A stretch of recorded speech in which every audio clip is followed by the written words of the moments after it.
నెల్లూరులోని 16వ డివిజన్లో మంత్రి నారాయణ పర్యటించారు. నగరంలోని ప్రధాన కాలువల స్థితిగతులపైన సమగ్రంగా సర్వే చేపట్టాలని అధికారులను ఆదేశించారు. కాలువలను ఆక్రమించుకొని నిర్మించిన అక్రమ కట్టడాలను తొలగించుకునేందుకు సిద్ధమవుతున్నట్లు నారాయణ చెప్పారు.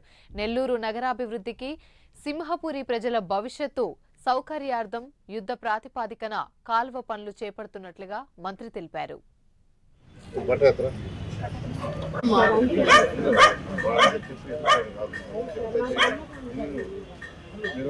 ఈరోజు నెల్లూరులో అటు ఇరిగేషన్ అధికారులు, మున్సిపల్ కార్పొరేషన్ అధికారులు, తర్వాత రెవెన్యూ వాళ్ళు, గ్రీన్ కార్పొరేషన్ అధికారులు వాళ్ళందరితో యాక్చువల్గా ఈరోజు నెల్లూరులో ఉన్న కెనాల్స్ మెయిన్గా అంటే నెల్లూరులో మీకు అందరికీ తెలుసు సరేపల్లి కెనాల్ ఒకటి నెల్లూరు సిటీ మధ్య నుంచి పోతుంది.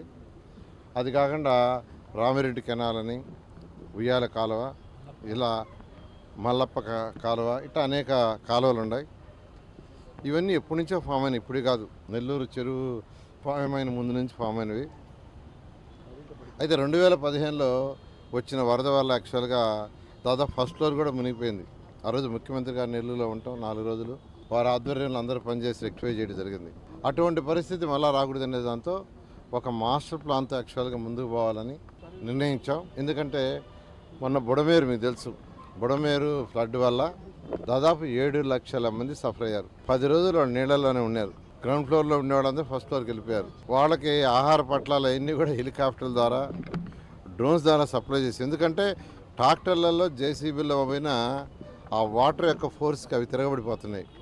ఈరోజు నెల్లూరులో అటు ఇరిగేషన్ అధికారులు, మున్సిపల్ కార్పొరేషన్ అధికారులు, తర్వాత రెవెన్యూ వాళ్ళు, గ్రీన్ కార్పొరేషన్ అధికారులు వాళ్ళందరితో యాక్చువల్గా